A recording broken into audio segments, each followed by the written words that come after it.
It's Thursday, the 22nd of August, 2024. Welcome to the Fast 5 Business News by Fear and Greed, where we give you the top 5 business stories you need to know in just 5 minutes. I'm Michael Thompson, and good morning, Sean Aylmer. Good morning, Michael. Sean, 5 stories, 5 minutes, let's go. Story number 1, the federal government. That's been a massive day in Canberra. Struck a deal to pass contentious changes to the NDIS, greenlighted the country's biggest renewables project, changed legislation around pornography, given staffers a pay rise, and been forced to concede it has cancelled some visas for migrants from Gaza. Very busy. Let's start with the NDIS. Minister Bill Shorten has struck a deal with the states and territories to pass Labor's overhaul of the scheme, bringing to an end a months-long standoff. The goal is to contain the surging costs of the NDIS by about $14 billion over 4 years, and the changes will shift some responsibilities of the scheme's functions to the states. On the Middle East, Prime Minister Anthony Albanese has for the first time confirmed that a number of visitor visas granted to Palestinian refugees fleeing Gaza since the October 7 Hamas attack have been cancelled. The government's under pressure on this one. Onto the pornography rules. Proposed laws to ban the non-consensual creation and dissemination of deepfake pornography have passed the Senate, paving the way for their passage through the Parliament. And nearly 2,000 federal political staffers will receive an 11% pay hike over 3 years, the maximum amount that can be awarded under government rules after a new workplace deal was done. Also includes $40,000 travel allowance for electorate office staff and $1,500 allowance for staff that use a second language in their line of work, Michael.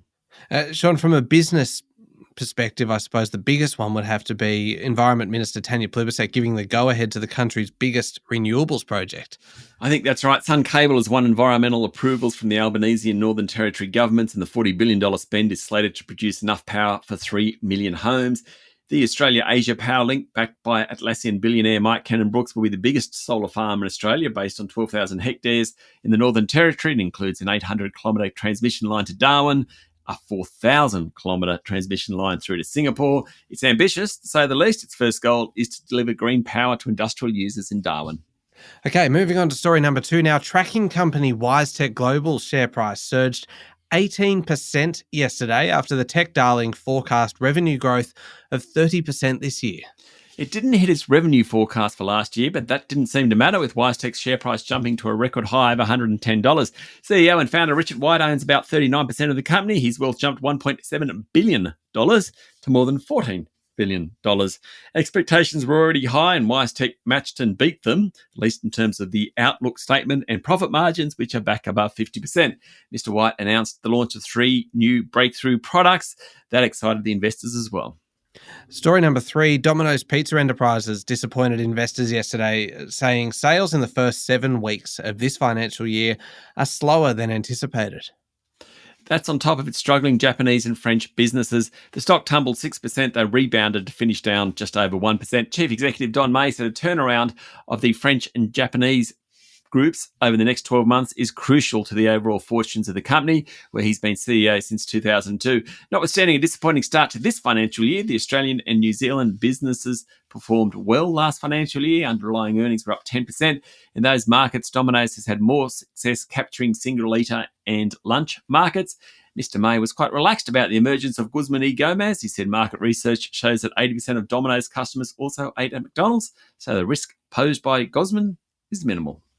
Story number 4, Scentre Group is still supporting the families and people affected by the Bondi Junction knife attacks in April, with the operator of the Westfield Mall Group saying it had permanently stepped up security in its centres.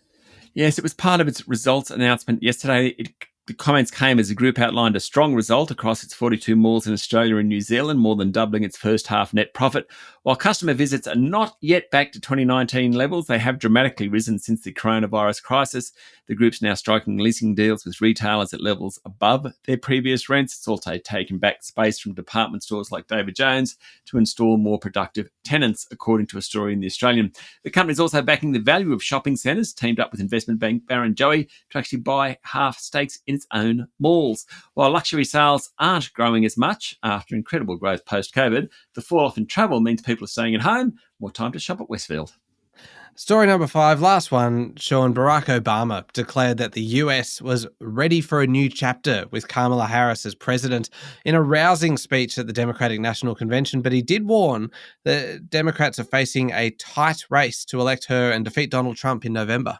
The former president deployed his political star power to try and quash any doubts within the party over Harris's candidacy while cautioning the crowd against complacency about the election outcome. Although Obama, who's now 63 years of age, has been out of office for nearly 8 years, he's among the most popular and influential Democrats, and party leaders hoped his primetime address would help unite and mobilise its supporters behind Harris, according to a report in the Financial Times. He was back in Chicago, which is where it all began for him. People were trying to draw parallels between his successful 2008 campaign to be elected the first black US president and Harris's bid to become the country's first female president. He certainly gave some oomph to that Democratic National Convention, Michael. Yeah, sure did. All right, there we go. The top 5 business stories in 5 minutes. Thank you, Sean. Thank you, Michael. It is Thursday, the 22nd of August, 2024. Remember to hit follow on the podcast, and if 5 minutes isn't enough, you can find our longer daily show called Fear and Greed. I'm Michael Thompson, and that was the Fast 5 Business News by Fear and Greed. Have a great day.